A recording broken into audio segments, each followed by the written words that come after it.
Yo guys, welcome back to my channel again. So now guys, i-share ko lang po sa inyo kung paano ang tamang pag-change oil at pag-alaga sa ating mga makina. Alright man. So yun guys, kapag nag-change oil po ako every 5k kilometers or every 6 months. Kasi guys, yun yung nakalagay sa manual, every 5k kilometer or every 6 months. And yung iba guys nagtatanong, paano daw kung 6 months hindi pa niya naabot yung 5k kilometers, like na-stuck yung sakyan, hindi nagagamit, and nasa 3k lang ganon. And yung iba guys na nakita ko, kahit umabot ng 8 months hindi pa sila nag-change oil kasi inihintay nilang maabot yung 5k kilometers. Pero ako kasi guys, maabot ko man o hindi yung 5k kilometers, within 6 months nag-change oil na po ako.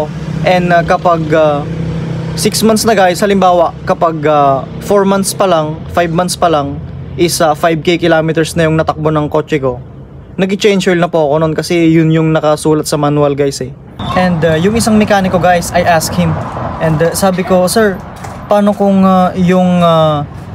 paano kung di ko pa naabot yung 5k kilometers na mileage and yung langis ko is nasa 6 months na and yung natakbo ko pa lang is nasa 3k pa lang. And sabi nung mekaniko guys, okay lang daw kapag ganun. Importante daw yung mileage. Kailangan daw ma-reach ko yung 5k kilometers na matatakbo ng kotse bago mag-change oil. Pero syempre guys, lalo kung yung sasakyan natin is old model, mas maganda guys kung every 6 months nagpapalit tayo ng oil, di ba?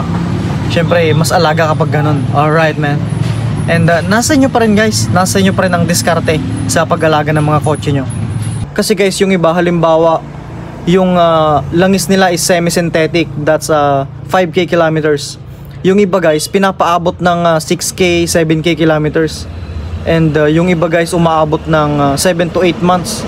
And then ganun na kataas yung natakbo. Nasa 7k to nasa 6k to 8k na yung natakbo. So kung inaakala natin guys nakakatipid tayo, mali po, hindi po tayo nakakatipid doon. Kasi guys, kung overuse na po ang ating oil, kung overuse na po ang ating langis, merong mga particles na magbubuo-buo dyan.